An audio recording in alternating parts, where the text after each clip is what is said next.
नमस्कार. एमपीएससी आणि UPSC civil services म्हणजे नागरी सेवांच्या परीक्षांच्या मार्गदर्शनाच्या या सत्रामध्ये आपलं मनपूर्वक स्वागत. आपल्याला कल्पनाच आहे की आपण ह्या विषयांवर गेला आठवडाभर व्याख्यानं घेतोय. प्रामुख्याने सैन्य दलातल्या संधी आणि त्याच्यानंतर म्हणजे 10वी नंतर सैन्य दलातली संधी, 12वी नंतर सैन्य दलातली संधी ह्या विषयावर आपण व्याख्यानं घेतलेली आहेत. मान मराठीचा या पृष्ठावर, मान मराठी मनाचा या पृष्ठावर ही व्याख्यानं तुम्हाला बघायला मिळतील. ज्या कोणाला इंटरेस्ट असेल तर त्यांनी ही व्याख्यानं ही जरूर बघावीत. इंग्लिशमध्ये आहेत, मराठीमध्ये आहेत. आता आपण नागरी सेवेवरती लक्ष द्यायला सुरुवात करूया. तर सगळ्यात पहिल्यांदा यूपीएससी आणि मग मी एमपीएससी याच्याबद्दल माहिती सांगणार आहे. खूप जणांचा असा समज असतो की जसं 10वी झाल्यानंतर 12वी होता येतं तसं एमपीएससी झाल्यावर यूपीएससी होता येतं. तर असं नाहीये. ग्रॅज्युएशन नंतर आपण ही परीक्षा देऊ शकतो. ही यूपीएससी आहे किंवा एमपीएससी आहे. तुम्ही एकाच वेळेला दोन्ही परीक्षा सुद्धा देऊ शकता. त्याच्यात काहीही प्रॉब्लेम येत नाही. आपण आता पहिल्यांदा परीक्षेचं स्वरूप आधी समजून घेणार आहोत आणि त्याच्यानंतर मग आपण म्हणजे पहिलं यूपीएससीचं स्वरूप समजणार आहोत, मग एमपीएससीचं, मग त्याच्यासाठी जे काही क्रायटेरिया आहेत, एलिजिबिलिटी क्रायटेरिया म्हणजे पात्रता काय आहे वगैरे ह्या सगळ्या गोष्टी आपण त्याच्यानंतर बघणार आहे. तर सगळ्यात पहिल्यांदा आपण यूपीएससीचं सुरुवात करणार आहे. तर हे आहे युनियन पब्लिक सर्व्हिस कमिशन म्हणजे संघ लोकसेवा आयोग. ह्या लोकसेवा आयोगाच्या मार्फत ह्या परीक्षा घेतल्या जातात, ज्यांना सिव्हिल सर्व्हिसेस एक्झाम. आपण त्यापैकी ह्या परीक्षेवर लक्ष देणार आहे. प्रत्यक्षामध्ये विविध परीक्षा घेतल्या जातात. आता उदाहरणार्थ इंजिनिअरिंग सर्व्हिसेस, मेडिकल सर्व्हिसेस याही परीक्षा यूपीएससी द्वारेच घेतल्या जातात. डिफेन्स सर्व्हिससाठी जी पहिली लेखी परीक्षा असते ती पण यूपीएससी द्वारे घेतली जाते. तर अशा या विविध परीक्षा यूपीएससी द्वारे घेतल्या जातात.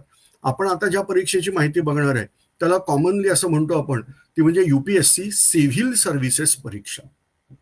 ठीक आहे. तर आता जी मी परीक्षेची माहिती सांगणार आहे ती यूपीएससी सिव्हिल सर्व्हिसेस म्हणजे नागरी सेवा परीक्षेची माहिती. आपण थोडंसं इतिहासात आधी जाऊया. एक जमाना होता, ब्रिटिशांचं राज्य आपल्यावर होतं, म्हणजे ब्रिटिश ईस्ट इंडिया कंपनीचं राज्य सुरुवातीला आपल्यावर होतं. त्यावेळेला त्यांना प्रशासकीय अधिकाऱ्यांची नितांत गरज होती, कारण हळूहळू त्यांचं साम्राज्य वाढत होतं. दुर्दैवाने मराठ्यांचं साम्राज्य आता अस्ताला येत चाललेलं आणि ब्रिटिशांचं साम्राज्य वाढत होतं. आणि अशा वेळेला त्यांना या नागरी सेवकांची आवश्यकता होती.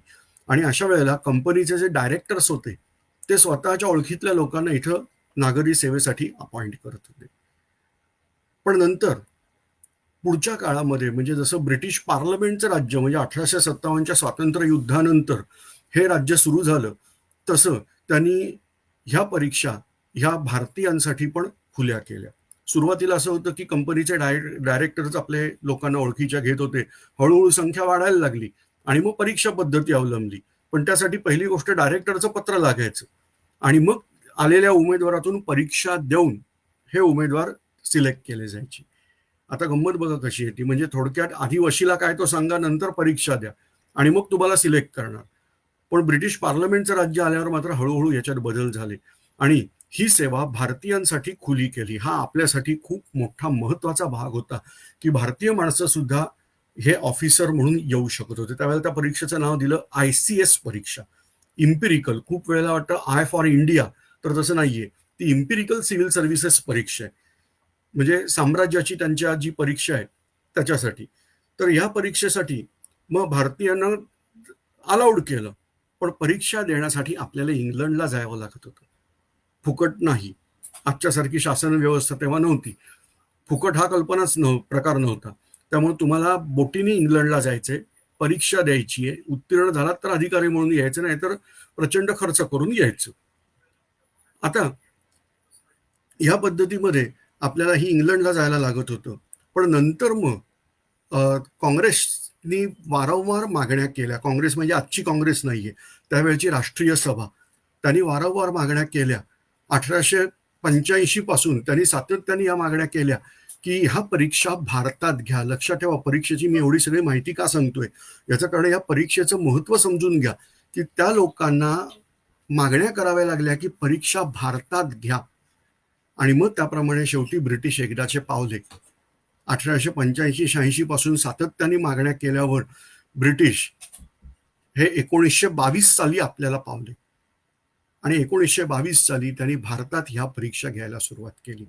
हा भारतीयांच्या दृष्टीने एक खूप मोठा विजय म्हणायला हरकत नाही की या परीक्षांच्या गोष्टी भारतातून सुरू झाल्या.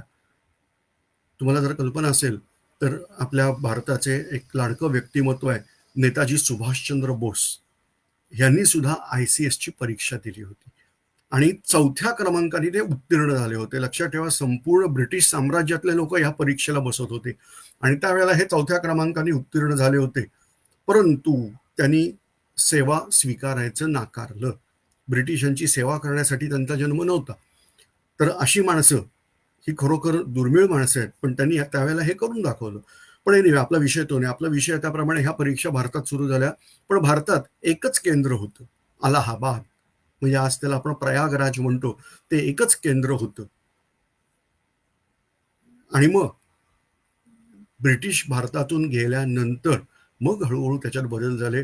पहिली गोष्ट ते ICS नाव बदललं आणि आपण त्याला इंडियन ॲडमिनिस्ट्रेटिव्ह सर्व्हिसेस IAS वगैरे असं केलं. कमिशनचं नाव ठेवलं युनियन पब्लिक सर्व्हिस कमिशन. आणि ह्याच्यानंतर सुरुवात झाली ती म्हणजे ह्या परीक्षा भारतभर घेण्यासाठी. महाराष्ट्रामध्ये सुरुवातीला मुंबईत परीक्षेचं केंद्र होतं. 2010 साली ते मुंबई, त्याच्यानंतर औरंगाबाद आणि नागपूर अशा 3 ठिकाणी परीक्षेचं केंद्र उघडलेलं होतं. आणि आता अलीकडच्या माहितीनुसार बऱ्याच जिल्ह्यांना UPSCची सेंटर्स यायला लागली, कारण आता लोकांमध्ये जागरूकता वाढत चाललेली आहे. परंतु बऱ्याच ठिकाणी अजूनही लोकांमध्ये UPSC बाबत तेवढी जागरूकता नाही. एकतर भयानक भीती आहे. UPSCची परीक्षा म्हणजे काहीतरी कठीण असतं. काही जणांना UPSC म्हटल्यावर त्यातली पहिली 2 अक्षरच महत्वाची वाटतात आणि मग आपलं काही काम नाही असं वाटतं. तर तसं नाही, ते युनियन पब्लिक सर्व्हिस कमिशन आहे आणि त्यामुळं आपल्याला ही परीक्षा द्यायचीच आहे असं पहिलं गृहीत धरायचं. ह्या परीक्षेसाठी आता आपण जाऊया स्वरूप कसं आहे. मी सगळ्यात पहिल्यांदा आजचं स्वरूप सांगतोय, त्याच्यानंतर जुन्या स्वरूपाकडे आपण हळूहळू जाऊ. आजचं जे स्वरूप आहे UPSCच्या परीक्षेचं ते असं आहे की पहिली असते पूर्व परीक्षा, ज्याला चाळणी परीक्षा म्हणतो किंवा पूर्व परीक्षा म्हणतो, इंग्लिशमध्ये प्रिलिम. ह्याच्यात जी मुलं सिलेक्ट होतात, मी पास आणि नापास हे शब्दप्रयोग करणार नाही, माझे शब्दप्रयोग असतील की जे सिलेक्ट होतात ते मेन्ससाठी म्हणजे मुख्य परीक्षेसाठी त्यांचं निवड होते. मुख्य परीक्षेत जे सिलेक्ट होतील त्यांना इंटरव्ह्यू, हा जरा चुकीचा शब्द आहे, त्याला ते पर्सनॅलिटी टेस्ट असा शब्द वापरतात, म्हणजे तुमचं व्यक्तिमत्व चाचणी ह्याच्यासाठी तुम्हाला बोलवलं जातं. आणि त्यातून जे लोक उत्तीर्ण होतील त्यांना ह्या परीक्षेनंतर तुम्हाला तुमची नियुक्ती होते प्रशिक्षणानंतर. टप्पे लक्षात आले तर पहिली पूर्व परीक्षा, मग मुख्य परीक्षा आणि मग इंटरव्ह्यू म्हणजेच प्रत्यक्ष मुलाखत. हे 3 टप्पे आहेत आणि ह्याच्यानंतर तुमची नियुक्ती होते. आता मेडिकल आहे का नाही या प्रश्नाचं उत्तर आहे हो. शासकीय परीक्षेत शासकीय सेवेत जर जायचं असेल तर मेडिकल द्यावीच लागते. पण डिफेन्स सर्व्हिससाठी मेडिकलचे जे नियम असतात तेवढे कठोर नियम ह्या ठिकाणी नाहीत. आता UPSCची परीक्षेचं स्वरूप साधारणतः हे सांगितलं. MPSCचं स्वरूप, मी लगेच टर्न होतो MPSCकडं. MPSCचं स्वरूप हे 2013 पासून हे असंच्या असं झालेलं आहे. पूर्व परीक्षा, मुख्य परीक्षा आणि इंटरव्ह्यू. जसा पॅटर्न UPSCने राबवलाय तसाच पूर्व परीक्षेचा पॅटर्न हा MPSCने पण राबवलाय. आपण आता बघूया की UPSCची पूर्व परीक्षा कशी असते. UPSCची पूर्व परीक्षा ही 2 पेपरमध्ये विभागलेली आहे. पेपर 1 आणि पेपर 2 असे 2 पेपर आहेत. जो पेपर 1 आहे तो जनरल स्टडीज आहे. आपल्यापैकी जे विद्यार्थी याच्या आधीची पण व्याख्यानं ऐकतात त्यांना आता जनरल स्टडी ह्या विषयाची कल्पना आहे. परंतु नव्याने जे ऐकतात त्यांच्यासाठी मी परत जनरल स्टडीमध्ये काय काय असतं ते सांगतो.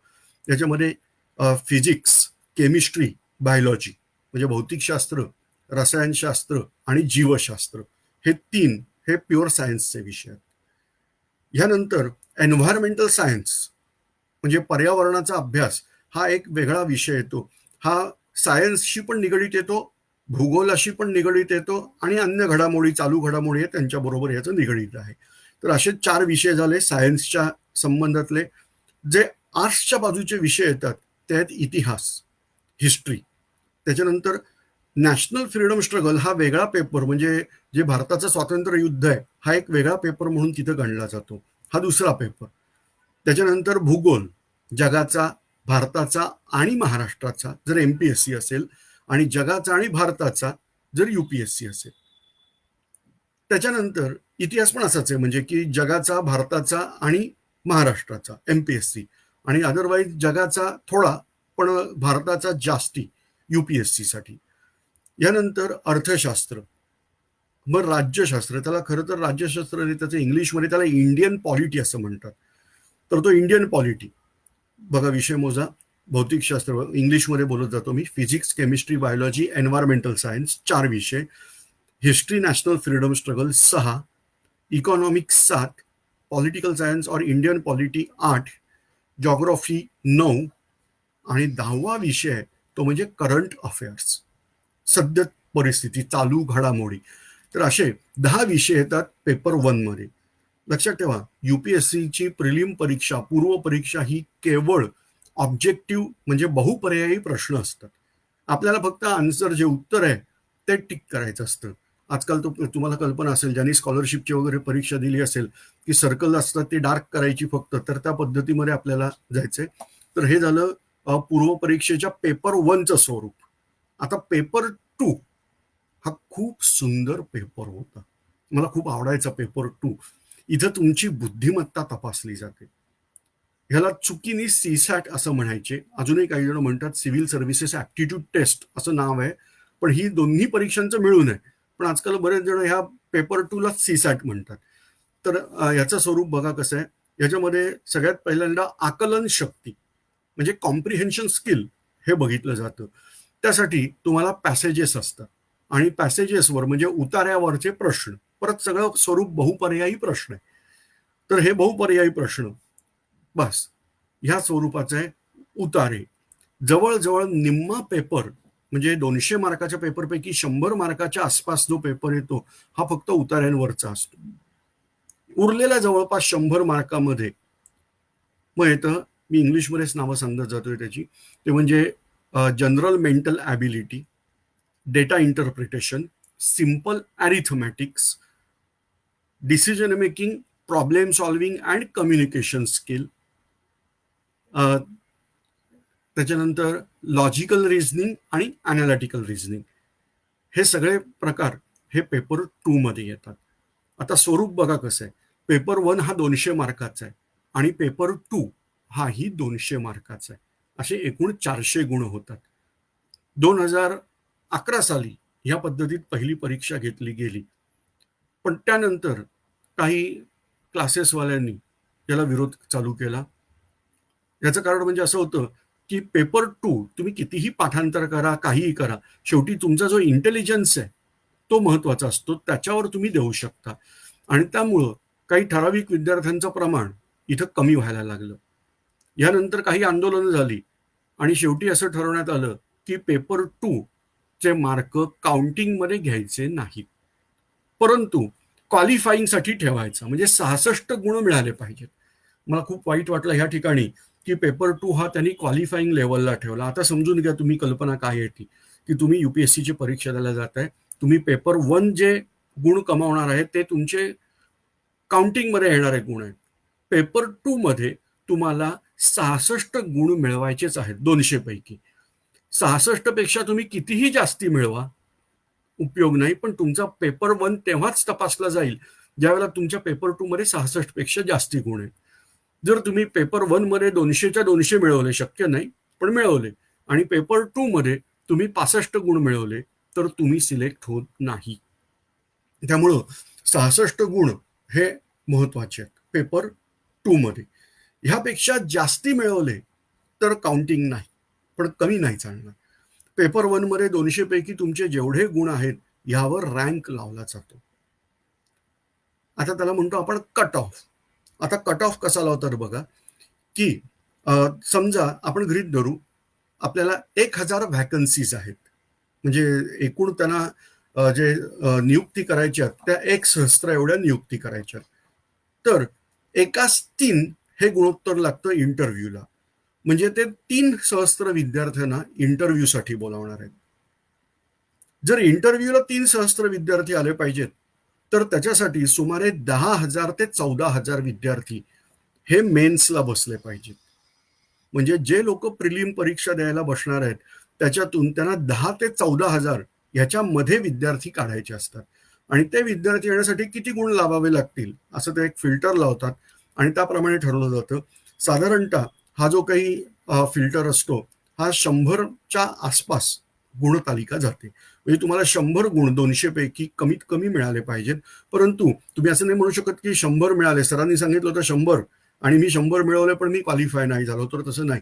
ते त्या वर्षी तुम्ही परीक्षा देताना विद्यार्थी किती गुण मिळवतात त्याच्यावर तो कट ऑफ हा ठरवला जातो.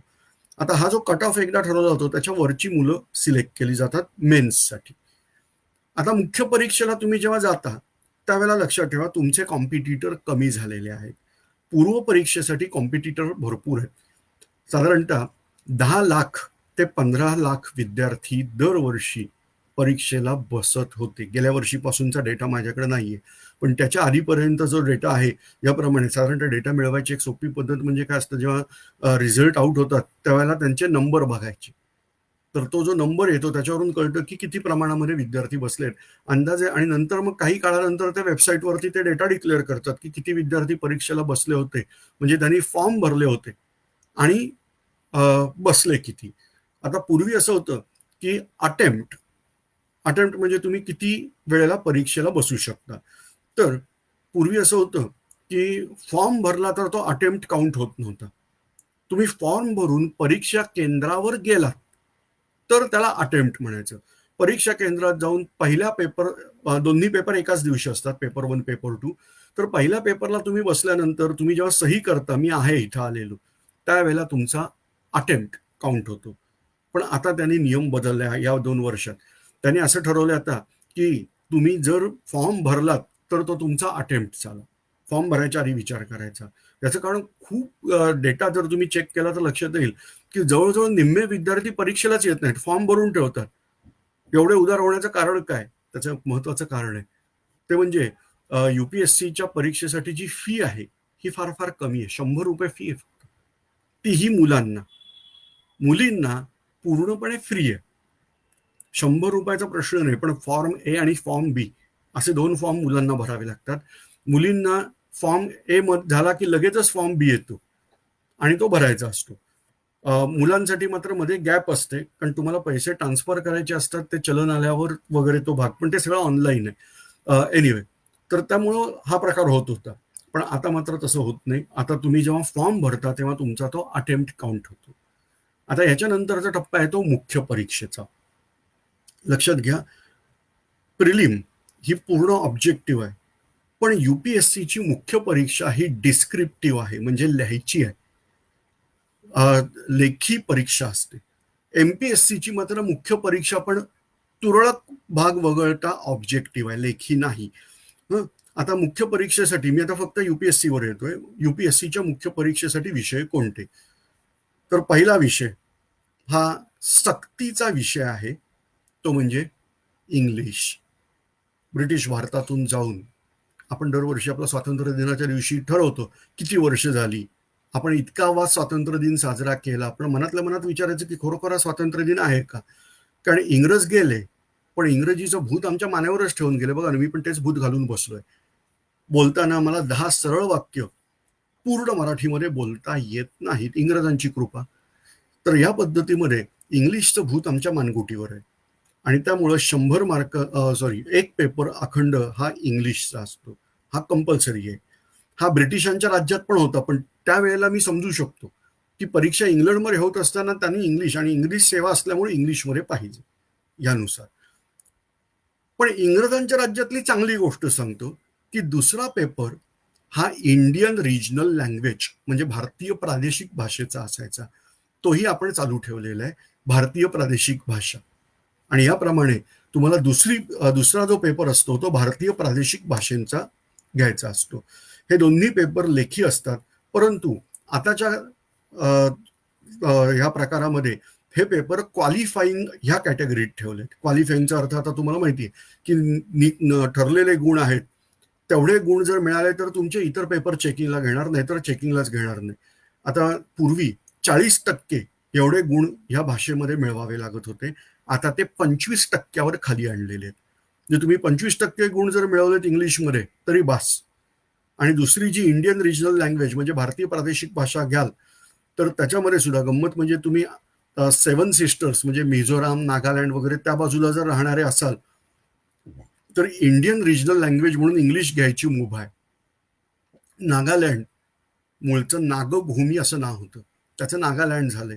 तिथली भाषा इंग्लिश आहे आणि त्याच्याप्रमाणे तुम्ही रिजनल लँग्वेजमध्ये पण इंग्लिश घेऊ शकता, पण ते तुम्ही तिकडचे असला पाहिजेत. अन्यथा तुम्हाला अन्य भारतीय भाषा घ्यायच्या आहेत. आणि मी तर सरळ सरळ सल्ला देईन की तुम्ही जर महाराष्ट्रातून परीक्षा देत असाल तर मराठी हीच भाषा घ्या. आता ह्या दोन भाषा पण त्याचा फार फरक पडत नाही, कारण त्या फक्त क्वालिफाईंग ह्या कॅटेगरीत आहेत. ह्यानंतर 4 पेपर असतात. हे परत एकदा जनरल स्टडीजचे पेपर असतात. आता हे जे जनरल स्टडीचे पेपर आहेत हे सगळे लेखी स्वरूपाचे आणि त्यांनी सांगितलेल्या प्रकारेच लिहायचं असतं आणि जागा पण त्यांनी नियोजित दिलेली असते, तेवढ्या जागेतच तुम्हाला उत्तर लिहायचं असतं. हे जनरल स्टडी म्हटल्यावर मगाशी सांगितलेले सगळे विषय, त्याच्यात एकच विषय फक्त जास्तीचा येतो, तो म्हणजे एथिक्स. ह्यानंतर एक विषय त्याला म्हणतो आपण ऑप्शनल सब्जेक्ट, हा मेन्समध्ये येतो. म्हणजे तुम्ही ग्रॅज्युएशन ज्याच्यात केलेलं आहे तो विषय जर UPSCच्या लिस्टमध्ये असेल तर तुम्ही तो विषय घेऊ शकता, त्याला म्हणतो आपण ऑप्शनल सब्जेक्ट. हा 500 मार्काला असतो. लक्षात घ्या, UPSCचे जे हे लेखी परीक्षेचे पेपर आहेत हे सगळे 250-250 मार्काचे पेपर आहेत. म्हणजे जनरल स्टडी 1, 2, 3, 4 हे चारही पेपर 250-250 मार्काचे आहेत. जेव्हा ऑप्शनल 500 मार्काचा आहे, पण तो पण कसा आहे, ऑप्शनल 1 आणि ऑप्शनल 2 पेपर एकच आहे. म्हणजे समजा मी गणित घेतला तर गणित 1 आणि गणित 2 250-250 मार्काचा. आता हा जो ऑप्शनल विषय घ्यायचा असतो, हा ऑप्शनल विषय हा खूप महत्वाचा पूर्वी होता, परंतु आता मात्र तेवढा नाही. त्याचं कारण तुम्ही टोटल करून बघा तर लक्षात येईल. भाषा तर ते मार्क काउंटला घेत नाहीत, पण बाकी जे मार्क आहेत त्याप्रमाणे 250 मार्काचा एक पेपर त्याप्रमाणे 250 गुणिले 4 1000 झाले. आता हे 500 मार्क झाले 1500 आणि मग 250 मार्काचा आणखीन एक पेपर येतो, तो आहे निबंध लेखन. आता लक्षात आलं, 1750 गुण हे होतात मुख्य परीक्षेचे. आता 1750 पैकी 500 गुण हे ऑप्शनल सब्जेक्टचे आहेत. आपल्या लोकांचा एक मोठा प्रॉब्लेम असतो, तो म्हणजे आपण एक गृहीत धरूया की मला समजा अमेरिकेत फिरायला जायचे, तर मला तयारी कुठपासून केली पाहिजे, तर आधी माझ्याकडे तेवढे पैसे आहेत का, त्याच्यानंतर मला व्हिसा अमेरिकेचं शासन देणार आहे का, कारण खूप जण व्हिसासाठी अप्लाय करतात, काहीतरी 25,000 रुपये मोजावे लागतात. व्हिसा नाही दिला तर पैसे बुडले. मला आधी हे टेन्शन घ्यायला पाहिजे की व्हिसा देत आहेत का. मग व्हिसा दिल्यानंतर मग माझं तिकीट बुक करणं वगैरे ह्या सगळ्या गोष्टी ज्या आहेत ह्या सगळ्याचा विचार करायचा. पण मी विचार करतो की अमेरिकेत पोहोचल्यावर मी आधी कुठच्या राज्यामध्ये उतरू आणि तिथून मी आधी काय काय बघू. तर आधी हा विचार करून उपयोग नाही. म्हणजे स्वप्न बाळगा जरूर, परंतु पहिला विचार कुठचा आला पाहिजे डोक्यात, तर बाबा रे आधी ह्या सगळ्या गोष्टींची सिद्धता. माझ्या खिशात पैसे नाहीत आणि मी अमेरिकेला जायचं स्वप्न बघेन तर बरोबर नाही. फिरायसाठी म्हणतोय तर ह्या पद्धतीमध्ये तुम्हाला आधी तयारी, मूलभूत तयारी केली पाहिजे. पण आपल्या मुलांचे प्रश्न असतात, मी ऑप्शनलला कुठचा सब्जेक्ट घेऊ. तर माझं म्हणणं, प्रिलिम क्रॅक करणं हा भाग बऱ्यापैकी कठीण असतो. पहिला फोकस हा प्रिलिम म्हणजे पूर्व परीक्षेवर ठेवायचा, नंतर ऑप्शनलचा विचार करायचा. ऑप्शनलसाठी माझा एक सोपा सल्ला असतो की तुम्ही ज्या विषयामधून ग्रॅज्युएशन झालेले आहात, तुमची पदवी परीक्षा उत्तीर्ण झालेले आहात, तो विषय जर UPSC मध्ये असेल त्या लिस्टमध्ये तर तोच घ्या. पण तो विषय नसेल तर तुमच्या विषयाशी जवळीक साधणारा विषय हा ऑप्शनल म्हणून घ्यायचा. ऑलराईट, आता आपण बघूया ते म्हणजे निबंध. आपल्याला निबंध लेखन एक गमतीचा प्रकार आहे खरं. आपल्या शाळेमध्ये, मी जेव्हा शाळेत होतो तेव्हा आम्हाला 15 गुणांचा निबंध होता. मी जेव्हा शिकवायला सुरुवात केली तेव्हा तो 15 वरून 10 गुणांवर खालती आला होता. नंतर मी ऐकलं होतं 7 गुणापर्यंत निबंध आलेला आहे आणि इथं 250 गुण आहेत. आता 250 गुणांसाठी तुम्हाला लिहायचे किती? सुमारे 2,500 शब्द. पूर्वी 3,000 शब्द होते, आता 2,500 शब्द केलेत. 2,500 शब्द लिहायचे आहेत. आपण एक गंमत म्हणून बघूया. तुमच्यापैकी ज्यांनी पु ल देशपांडेंचे चितळे मास्टर ही कथा ऐकली असेल, तर त्यात त्यांनी दिलंय की एका ओळीत 8 शब्द आले पाहिजेत, 9वा शब्द येता कामा नये. आपण त्यांची थोडी क्षमा मागू आणि एका ओळीत 10 शब्द घालू. तुम्ही हिशोब लावा, 2,500 शब्दांसाठी 2,500 भागिले 10 म्हणजे तुम्हाला 250 ओळी लिहायच्यात. ओके, हे 10 शब्द धरले तर 8 शब्द धरले तर आणखीन जास्ती ओळी होतात. पण आपण 250 ओळी धरू. आता फुलस्केपवरच्या ओळी कधी मोजल्यात का? आजकाल बऱ्याच जणांकडे रिकामा वेळ असतो, त्यामुळे तुम्ही ते एकदा ओळी मोजून बघा.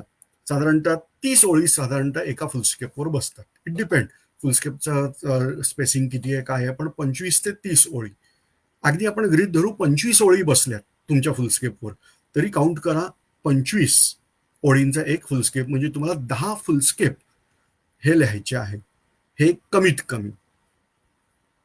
ज्या माणसांना 7 मार्काचा निबंध लिहायची सवय आहे त्यांच्यासाठी 10 पानं अधिक एवढं मोठं लिहिणं हे बरंच कठीण आहे, म्हणून याची प्रॅक्टिस आधीपासून करावी लागते.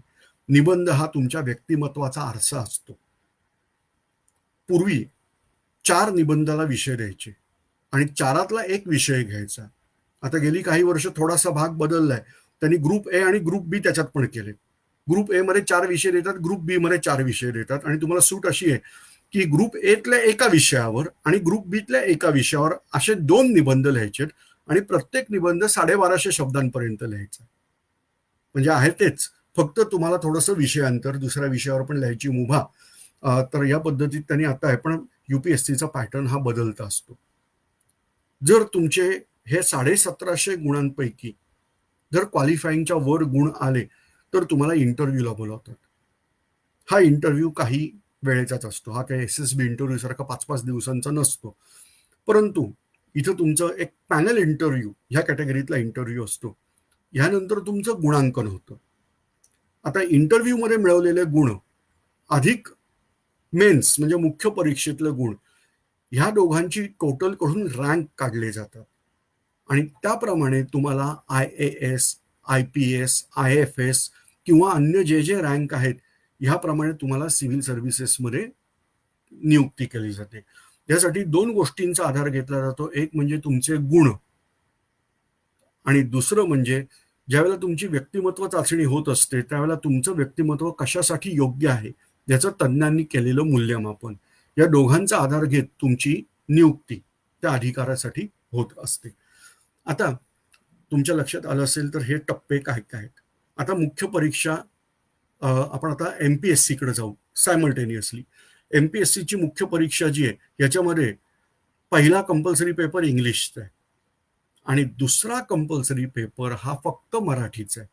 इथं प्रादेशिक भाषा वगैरे असा प्रकार नाहीये, कारण आपण महाराष्ट्र प्रदेश, त्यामुळं इथं मराठी भाषा हा दुसरा ऑप्शन आहे.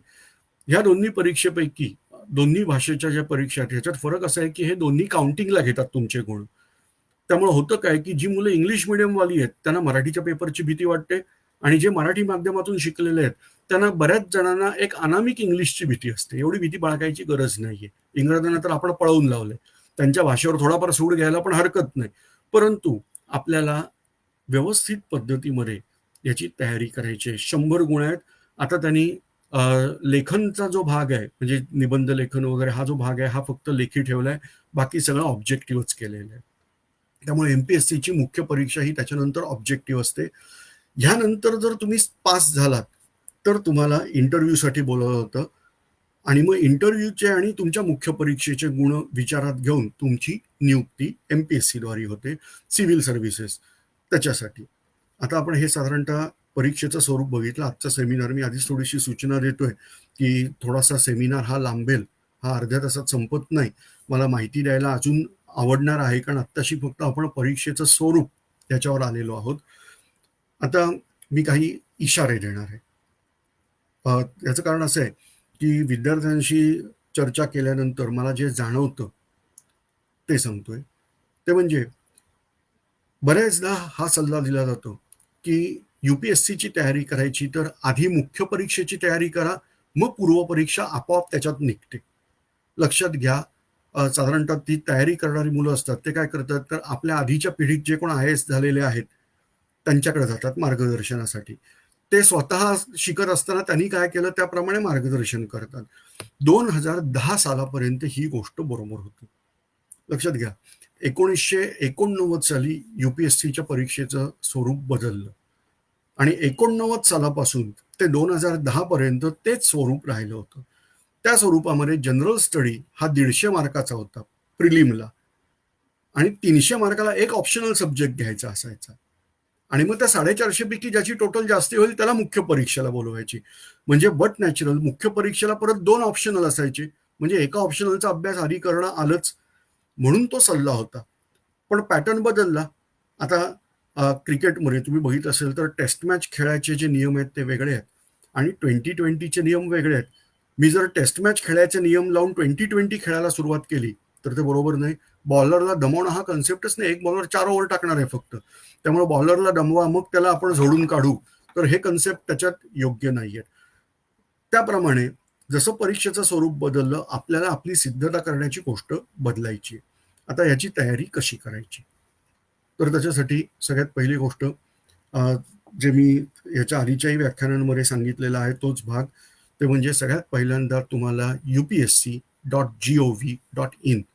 या संकेतस्थळावर जायचं. त्याच्यावर जुने पेपर मिळतात. तर ह्याच परीक्षेचे जुने पेपर काढून बघायचे. मग तुम्हाला पेपरचं स्वरूप लक्षात येईल. आता 100 प्रश्न असतात आणि 200 मार्क आहेत. म्हणजे एक प्रश्न 2 मार्काला आहे. ऑब्जेक्टिव्ह स्टाईल आहे. पण बरेचदा ऑब्जेक्टिव्ह स्टाईल परीक्षा देताना आपले विद्यार्थी हुशार असतात. ते म्हणतात, देवाने मला वरदहस्त देऊन पाठवलंय, मी ज्याला क्लिक देतो तेच बरोबर आहे. तर अशा विश्वासाची मुलं मी बघितलेली आहेत. आणि त्यांच्यासाठी UPSCने खास सोय केली आहे, ते म्हणजे निगेटिव्ह मार्किंग. म्हणजे 1/3 गुण कापले जातात. म्हणजे तुमची 3 उत्तरं चुकली तर एका प्रश्नाचे गुण वजा होणार. त्यामुळं जर उत्तर खात्रीपूर्वक येत असेल तरच द्यायचं, अन्यथा द्यायचं नाही. 50-50 वगैरे ऑप्शन्स इथं काम करत नाहीत. आलं तर उत्तम, नाही तर नाही. हे प्रिलिम परीक्षा. पेपर 1 हे असं आहे. पेपर 2 परत 200 मार्कांचाच आहे, पण 80च प्रश्न आहेत. म्हणजे एका प्रश्नाला 2.5 गुण आहेत. आता पेपर 2 ची तयारी आपण नंतर बघू. पेपर 1 वर येतो. पेपर 1 मधले जे विषय आहेत यासाठी तुम्हाला पहिली गोष्ट, आपलं जे चॅनेल आहे, YouTube चॅनेल आहे, तुम्ही ज्या पृष्ठावर आता बघताय, मान मराठी मनाचा, तर ह्या नावाने तुम्हाला YouTubeवर चॅनेल मिळेल. त्याच्यावर तुम्हाला फ्री ऑफ कॉस्ट व्हिडिओ बघायला मिळतील. तसंच सावरकर IAS स्टडी सर्कल, मी परत एकदा नाव सांगतोय, सावरकर IAS स्टडी सर्कल. तुम्ही युट्यूबवर असं शोधा, तुम्हाला हे युट्यूबचं पृष्ठ ओपन होईल. त्याच्यावरती तुम्हाला मराठीमध्ये आणि इंग्लिशमध्ये दोन्ही भाषांमध्ये असंख्य video lecture free of cost बघायला आहे. ती बघा, तुम्हाला एक अंदाज लागेल की कशी तयारी करायची. पण केवळ लेक्चर ऐकून आपली तयारी होत नाही. मग ह्यानंतरचा भाग असतो ते म्हणजे मॅन्युअल. बाजारामध्ये आज चांगली चांगली मॅन्युअल उपलब्ध आहेत. मी परत सांगतो की इंग्लिश बरोबर थोडंसं जुळवून घ्यावं लागतं. UPSCची परीक्षा कुठच्या भाषेत होते, त्याचं उत्तर आहे, पूर्व परीक्षा जी आहे ती एका पृष्ठावर इंग्लिश आणि एका पृष्ठावर हिंदी असं लिहिलेलं असतं. म्हणजे तोच प्रश्न तुम्ही हिंदी ट्रान्सलेशन बघू शकता. आणि सर्कल डार्क करायचे म्हणजे लेखनाचा प्रश्नच नाही. मुख्य परीक्षा तुम्ही मराठीतून देऊ शकता. पण लक्षात घ्या, एक पेपर मराठीत एक पेपर इंग्लिशमध्ये असं करता येत नाही. सगळे पेपर मराठीत घ्या किंवा सगळे पेपर इंग्लिशमध्ये घ्या. ही मुख्य परीक्षा. इंटरव्ह्यूच्या वेळेला सुद्धा तुम्ही भाषा सिलेक्ट करू शकता. आणि माझा जर सल्ला असेल की इंटरव्ह्यूच्या वेळेला ज्या भाषेवर तुमचं प्रभुत्व आहे त्या भाषेतच इंटरव्ह्यू द्यायला जाणं हे प्रिफरेबल आहे. आपण आता बघूया की तयारी कशी करायची. तर मराठीतून लेक्चर्स ऐकायला हरकत नाही, परंतु इंग्लिशमध्ये सुद्धा आपल्याला तयारी करायची. आणि त्यामुळं तुम्हाला मी एक सल्ला देईन की पहिली गोष्ट असेल ते म्हणजे मॅन्युअल मिळतात. एक for example McGraw Hill publication, Arihant publication, Spectrum publication, Pearson publication, अशी विविध पुस्तकं मार्केटमध्ये उपलब्ध आहेत. त्यांचं मॅन्युअल मिळतं. पेपर वनचं मॅन्युअल वेगळं असतं, पेपर टूचं वेगळं असतं. काही पब्लिकेशनवाले कंबाईन मॅन्युअल पण काढतात. तर हे मॅन्युअल पहिलं मागवायचं. घ्यायचं असं म्हणत नाही मी, मागवायचं म्हणतोय. शक्यतो मी सल्ला देईन की ऑनलाईन कंपन्या ज्या असतात देणाऱ्या, नाव घेत नाही पण तुम्हाला कल्पना आहे, त्यांच्याकडून मागवा. कारण पुस्तकं फार जड आहेत. उगीच एक पुस्तक आणायला तुम्ही कुठून तरी दुसऱ्या शहरामध्ये जाणार, तिथं मिळालं तर मिळालं, नाही तर परत जाणार. त्यापेक्षा ऑनलाईन मागवा, स्वस्तात मिळतं आणि तुम्हाला घरपोच मिळतं. कारण तर 3-3.5 किलो वजन एका पुस्तकाचं असतं. तर एकच पुस्तक मागवा. किमती पण चांगल्या असतात, पण त्याच्यावरती चांगलं कन्सेशन पण मिळतं. त्याच्यातून तुम्ही अभ्यास चालू करा. साधारणतः 1,000 पानापेक्षा जास्ती मोठी पुस्तकं असतात आणि त्यामुळं तुम्हाला याचा अभ्यास करायलाच वेळ लागणार आहे. परंतु फक्त तेवढाच अभ्यास उपयोगी नाही. ती पुस्तकं केवळ तुम्हाला विषयामध्ये प्रवेश देण्यासाठी असतात. ह्यानंतर तुम्हाला संदर्भ ग्रंथांचं वाचन चालू करायचं. एक उदाहरण देतो की समजा अ, राज्यशास्त्र, इंडियन पॉलिटीचा विषय. तर पुस्तकातलं म्हणजे मॅन्युअलमधलं वाचून झालं की तुमचा अभ्यास झाला असं नका समजू. विविध लेखक आहेत, त्यांची पुस्तकं. आता उदाहरणार्थ बक्षी, पी.एम. बक्षी नावाचे लेखक आहेत. तर त्यांनी जी राज्यघटना दिलेली आहे, त्यांनी दिलेली आहे म्हणजे ते राज्यघटनेवरती पुस्तक त्यांनी लिहिलेलं आहे. मग ते पुस्तक घ्यायचं, त्याचा अभ्यास करायचा. तुम्हाला घटनेचा तर अभ्यास करावाच लागतो. तर त्याप्रमाणे राज्यघटना किंवा लक्ष्मीकांत नावाचे दुसरे लेखक आहेत, त्यांनी दिलेली पुस्तकं, ते तर मराठीमध्ये पण भाषांतरित पुस्तक उपलब्ध आहे. मग त्याच्यातून तुम्ही अभ्यास करायचा. इतिहासाचा जर अभ्यास करायचा असेल तर इतिहासाचा अभ्यास करण्यासाठी आर.सी. मुजुमदार या नावाचे लेखक आहेत. ते ह्यांचं पुस्तक अप्रतिम आहे. जुनी जी आवृत्ती आहे, सुलतान चंद अँड कंपनी यांची ही जुनी आवृत्ती आहे, ती फक्त आर.सी. मुजुमदारांची आवृत्ती, ती खूप चांगली आहे. त्यानंतर त्याच्यामध्ये अन्य काही लेखक पण आहेत आणि अशी संमिश्र आवृत्ती पण मिळते. तर ह्या पुस्तकामध्ये जी माहिती मिळते ही महत्वाची.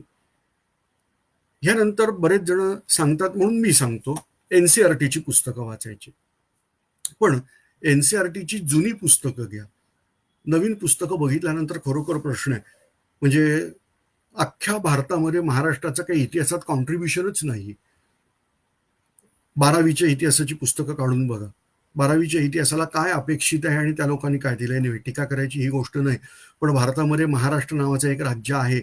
तिथं मराठे नावाचे राज्यकर्ते कधी काळी होते, याचा कुठेही संदर्भ त्या पुस्तकात मला मिळत पण नाही. एकतर एकदम टोकाला म्हणजे काबूल कांदार पासून सुरुवात करतात, त्यानंतर दक्षिणेकडे सरकत सरकत मध्य प्रदेश, त्याच्यानंतर एकदम तंजावर, तामिळनाडू वगैरे तिकडे जातात. एखादं कैलास मंदिराचं वगैरे असं एखादं चित्र असतं. बाकी बराचसा जो भाग आहे एनसीआरटीच्या पुस्तकात, त्याच्यात महाराष्ट्राला काहीही वाटायची नाही. ते आटके पार झेंडे आणि रात्रीत माळा लावून किल्ले जिंकणं वगैरे हे त्यांना महत्वाचं वाटत नाही. महत्वाची गोष्ट आहे म्हणजे शिवाजी महाराजांनी खरंच त्या दृष्टीने मोठी चूक केली. उगीच किल्ले बिल्ले बांधत बसले. त्याच्यापेक्षा पेंटिंग्स केली असती, वेगवेगळ्या ठिकाणी शिल्प उभी करून ठेवली असती, तर ते एनसीआरटीच्या दृष्टीने महत्वाचं वाटतं असं ती पुस्तकं बघितल्यावर वाटतं. एनिवे, हा विषय तो नाही. पण जुनी एनसीआरटीची पुस्तकं ही वाचून काढा. कारण काय असतं, जेव्हा विवादास्पद मुद्दा येतो त्यावेळेला एनसीआरटी जे दिलेलं आहे ते स्टँडर्ड मानलं जातं. जी ही मी वेगवेगळ्या पब्लिकेशनची नावं घेतो, ह्या पुस्तकांमध्ये कदाचित काही चुका असू शकतात. आता एका पुस्तकामध्ये दिले की पानिपतच्या लढाईनंतर मराठ्यांचं राज्य संपलं. मग प्रश्न आहे, मग पानिपतच्या लढाईनंतर 1818 साली इंग्रज कोणाशी युद्ध खेळत होते. पण अशा चुकीच्या धारांत माहिती काही पुस्तकांमध्ये मिळते. तर त्यामुळं आर.सी. मुजुमदारांसारखं स्टँडर्ड पुस्तक एक तुम्ही वाचा. दुसरं, मराठ्यांचा इतिहास किंवा भारतीयांच्या बाजूनी इतिहास असं जर पुस्तक वाचायचं असेल तर स्वातंत्र्यवीर सावरकरांनी लिहिलेलं अतिशय सुंदर पुस्तक आहे. ते म्हणजे 6 सोनेरी पानं. ते ह्या नावाने प्रसिद्ध आहे. प्रत्यक्ष नाव आहे भारतीय इतिहासातील 6 सोनेरी पाने. तर हे जे 6 सोनेरी पाने पुस्तक आहे हे अप्रतिम आहे. हे पुस्तक वाचा. हे सावरकर स्मारक .com हे जे संकेतस्थळ आहे ह्याच्यावर निशुल्क मिळतं मराठीमध्ये. मराठी थोडी कठीण आहे, ती सावरकरांची मराठी. परंतु ती जर मराठी तुम्हाला चांगली बोलता लिहिता यायला लागली तर एमपीएससीचा मराठीचा पेपर तुम्हाला अतिशय सोपा जाईल. गृहीत धरा. चल, तर ह्या पद्धतीमध्ये तुम्हाला संदर्भ ग्रंथ वाचायचे. ह्यानंतर स्वतःच्या नोट्स बनवायच्या. ह्यानंतर परीक्षांची प्रॅक्टिस करायची. ही सगळी सिद्धता करायची. यासाठी क्लास लावणं संयुक्तिक आहे का? जर तुम्ही स्वतःला एकलव्य समजत असाल हरकत नाही. अशी कित्येक उदाहरणं आहेत की कुठचाही क्लास न लावता अ, विद्यार्थी चांगल्या गुणांनी ह्या परीक्षा उत्तीर्ण झालेल्या आहेत. पण हे प्रत्येकाचा चॉईस आहे. तुम्हाला जर लावायचा असेल क्लास तर तुम्ही लावू शकता. नसेल लावायचा, आजकाल YouTubeवर आणि सगळीकडे प्रचंड प्रमाणात हे उपलब्ध आहे. तर त्याप्रमाणे तुम्ही त्याचा आधार घ्या. पुस्तकं मागवा. लायब्ररी जर कुठं असेल तुमच्या जवळपास तर लायब्ररीत जाऊन वाचन, मात्र प्रदीर्घ वाचन आवश्यक आहे. आता प्रश्न हा पडतो की UPSCची परीक्षा किती वेळात देता येते? त्याचं उत्तर आहे की जरी आपण भारतामध्ये अ, धर्मनिरपेक्ष, त्याच्यानंतर आणखीन बऱ्याच निरपेक्ष वगैरे असलो, तरी अजूनही जाती व्यवस्था मजबूत आहे. अनेक व्यवस्था मजबूत आहेत आणि त्यामुळं तुम्ही कुठच्या क्लासमध्ये आहात, म्हणजे ओपन कॅटेगरीत आहात, क्लास नाही सॉरी कॅटेगरी ओपन आहात, ओबीसी आहात, तर त्याप्रमाणे तुमची नंबर ऑफ अटेम्प्ट असतात. जर तुम्ही ओपन कॅटेगरीत असाल तर नंबर ऑफ अटेम्प्ट हे 6 आहेत. ओबीसी असाल तर लक्षात घ्या, नुसतं ओबीसी असून उपयोग नाही.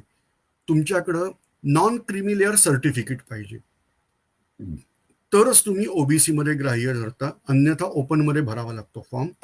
जर तुम्ही ओबीसी आहात आणि नॉन क्रिमिलेअर सर्टिफिकेट आहे तर तुम्हाला 9 अटेम्प्ट आहेत आणि तुम्ही SC ST असाल तर अनलिमिटेड अटेम्प्ट आहेत वयोमर्यादेप्रमाणे. आता वयोमर्यादा ऐकून घ्या. तुम्ही कुणी पण असा, कमीत कमी वयोमर्यादा 21 वर्ष आहे. ही कधी 21 वर्ष झाली पाहिजेत? तर उत्तर आहे ज्या वर्षी तुम्ही परीक्षा देता त्या वर्षी.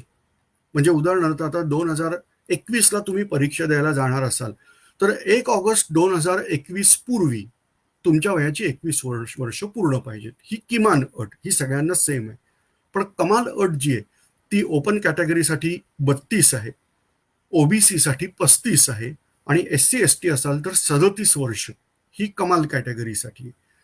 तर याच्यात तुम्ही बसत असाल तर ही परीक्षा देऊ शकता. हे झाले वयोमर्यादेचे attempt. Minimum qualification graduation from UGC recognised university. तर ह्या पद्धतीची UGC युनिव्हर्सिटी असते रेकॉग्नाइज केलेली, त्याचं ग्रॅज्युएशन हे लागतं. तुम्ही ग्रॅज्युएशनच्या शेवटच्या वर्षाला असताना जर वयात बसत असाल तर परीक्षा देऊ शकता. परीक्षा कधी होते? वर्षातून एकदाच. आता ह्या वर्षीच्या परीक्षेची जी डेट होती ती 30 मे होती. 2 दिवसापूर्वीच नोटीस आली आहे की ही परीक्षा आता पुढे ढकललेली आहे कोरोनाच्या साथीमुळं. पण नाहीतर 30 मेला ही परीक्षा होती.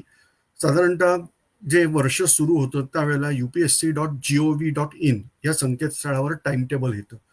त्यात तुम्हाला ह्या परीक्षेची डेट आणि याला अप्लाय कधी करायचं याची डेट हे सगळं त्याच्यात येतं. त्यावेळेला सगळं ते सिलेबस पासून सगळं डिक्लेअर करतात. एम्प्लॉयमेंट न्यूजमध्ये सगळे डिटेल त्याचे आलेले असतात, हे बघायचे. आता आपण बघूया ते म्हणजे UPSC का द्यायची. लक्षात घ्या की ही परीक्षा दिल्यानंतर तुम्हाला वरचा रँक मिळतो, प्रशासकीय अधिकारी. आता पूर्वी लाल दिव्याची गाडी पण बऱ्याचशा अधिकाऱ्यांना होती. आता नवीन राज्यामध्ये लाल दिव्याच्या गाड्या गेलेल्या आहेत, परंतु राहायला बंगला, त्यानंतर विविध प्रकारचे भत्ते, मान आणि प्रचंड ताकद, प्रशासकीय ताकद ही आपल्या हातात येते. एक उदाहरण म्हणून तुम्हाला देतो, ज्यांना माहिती आहे. TN शेषन, मी परत एकदा नाव घेतोय, TN शेषन या नावाचे एक अधिकारी होते, निवडणूक आयोगाचे प्रमुख. तोपर्यंत आम्हाला कल्पनाच नव्हती निवडणूक आयोग नावाची काही गोष्ट आहे. TN शेषन आल्यानंतर त्यांनी ज्या रीतीने नियम केले, आणि आता TN शेषनचं महत्व सांगतो ते म्हणजे निवडणुकीचं जे आपलं ओळखपत्र आहे, हे ओळखपत्र द्यायची सक्ती ही निवडणूक आयोगाने त्यावेळेला शासनाला केलेली आहे. केवढी प्रचंड ताकद असेल बघा. कारण का तर नियम बनवणारे आहेत ते IAS ऑफिसर नाहीये, पण त्या नियमाप्रमाणे राज्य करणं हे त्यांचं काम आहे आणि त्यामुळे तुमच्या हातामध्ये ही सगळी ताकद येते. आता ही परीक्षा देताना मगाशीच मी सांगितलं की लाखो मुलं ही परीक्षा द्यायला येतात. त्यातून केवळ 10,000 ते 14,000 जण सिलेक्ट होणार आहेत मुख्य परीक्षेसाठी. व मला अपयश आलं तर काय? आपला एक मोठा प्रॉब्लेम असतो ते म्हणजे यशाच्या आधी अपयशाचा विचार आपण करतो. ऑलवेज आपण म्हणतो थिंक पॉझिटिव्ह. याप्रमाणे मला जायचंच आहे. तुम्हाला जर माहिती असेल तर कित्येक विद्यार्थ्यांची उदाहरणं आहेत की पहिल्या अटेम्प्टमध्ये ह्या विद्यार्थ्यांनी उत्तीर्ण होऊन दाखवली आहे परीक्षा. आर्थिक स्थिती नीट नसताना सुद्धा प्रचंड मेहनत घेऊन या मुलांनी परीक्षेत उत्तीर्ण होऊन दाखवलेलं आहे. ही उदाहरणं आहेत. आपल्यामध्ये असाच जोश पाहिजे. मी पहिल्या अटेम्प्टमध्येच देणार. ते 20 अनलिमिटेड असू देत, 9 असू देत, 6 असू देत. नाही, मी पहिल्या अटेम्प्टमध्ये देणार. या जिद्दीने तयारी करायची. नुसता अहंकार उपयोगी नाही, पण अहंकार पण पाहिजेच थोडा. आणि त्यानंतर आपण परीक्षेची तयारी सुरू करायची. जोमाने परीक्षेची तयारी चालू करा. जर ह्या परीक्षेत यश नाही मिळालं तर लगेच अटेम्प्ट जात नाही. पुढचे अटेम्प्ट आहेत तुम्हाला, ते तुम्ही देऊ शकता.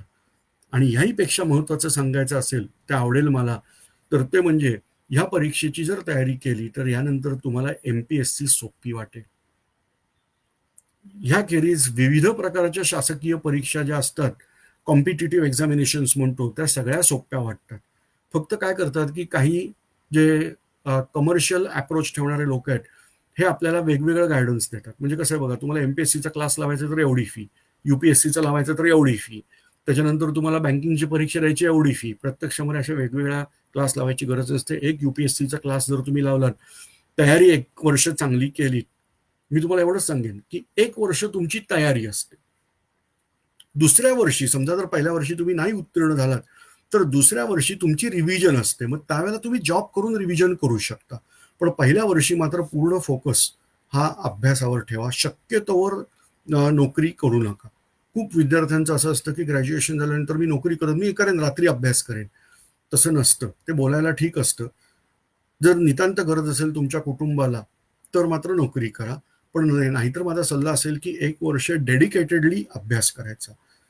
उत्तीर्ण झालात, अतिशय उत्तम. नाही झालात तर पुढच्या वर्षी तुमची रिव्हिजन करत करत तुम्ही देणार आहात. पुढच्या वर्षी परत पहिल्यापासून अभ्यासाची गरज नसते. हा झाला UPSCचा. MPSCचा पण जवळपास तोच प्रकार आहे. अभ्यासक्रम कसा करायचा जो आहे तो तुम्हाला मी सांगितला. सगळ्या गोष्टी UPSC प्रमाणेच आहेत. फक्त एक मोठा फायदा MPSC मध्ये असा असतो की हे असं समजायला हरकत नाही की आपलं होम पिच आहे. जे पॅसेजेस येतात पेपर 2 मधले, ते इंग्लिशमध्ये आणि मराठीत लिहिलेले असतात. पेपर 2 किंवा कोणताही पेपर म्हणजे प्रिलिमचा, हा एका बाजूला इंग्लिशमध्ये असतो, एका बाजूला मराठीत असतो. तेवढाच फरक आहे. आणि इतिहास, भूगोल या बाबतीमध्ये महाराष्ट्रावर थोडा जास्ती फोकस असतो. ऑलराईट. तर ही साधारणतः मी परीक्षेचं स्वरूप हे सांगितलेलं आहे. अभ्यास कसा करायचा ह्याची एक थोडक्यात मी सांगितलंय. अधिक माहितीसाठी आपल्याला मी जे सांगितलं होतं ते म्हणजे जे संकेतस्थळांची यादी मी परत एकदा सांगतोय, ते म्हणजे मान मराठी मनाचा यूट्यूबचं चॅनल आहे. त्यानंतर UPSC गुरु या नावाने पण युट्यूबवर आपलं चॅनल आहे, UPSC डॅश गुरु. आणि तिसरं म्हणजे सावरकर IAS स्टडी सर्कल. ह्या तिन्ही वाहिन्यांना, युट्यूबवरती असणाऱ्या वाहिन्यांना तुम्ही सबस्क्राईब करा. त्याच्यावर कायम वेगवेगळे व्हिडिओ लेक्चर्स ऍड होत असतात. त्याचबरोबर परीक्षांची प्रॅक्टिस पण त्या चॅनलवरून घेतली जाते. बघायचं कसं बघा, आता सावरकर IAS स्टडी सर्कलला गेलात तर त्याच्यावर तुम्हाला प्लेलिस्ट मिळतील. त्यातली प्लेलिस्ट बघायची. मग त्याच्यात तुम्हाला दिसेल की मराठी प्लेलिस्ट वेगळी आहे, इंग्लिश प्लेलिस्ट वेगळी आहे. इंग्लिश प्लेलिस्टमध्ये सुमारे 200 पेक्षा जास्ती व्हिडिओ लेक्चर्स आहेत. मराठी प्लेलिस्टमध्ये 150 पेक्षा जास्ती व्हिडिओ लेक्चर्स आहेत. मग ही लेक्चर्स तुम्हाला बघायची आहेत. आणि ती बघायची म्हणजे गंमत म्हणून नाही, तर ती बघताना तुम्ही अभ्यास करत नोट्सचं स्केलिटन बनवायला सुरुवात करायची. ह्यानंतरची माहिती तुम्ही रेफरन्स बुक वापरून वगैरे तुम्ही त्याच्यात माहिती भरणार आणि तुमच्या नोट्स तयार होणार. तर आता मी बराच वेळ बोलतोय, तर त्याच्यामुळे मी इथं थोडासा एक ब्रेक घेतो. हे व्याख्यान हे मी या ठिकाणी संपवतो. परवा हेच व्याख्यान इंग्लिश भाषेमध्ये असणार आहे, याच संकेतस्थळावर असणार आहे.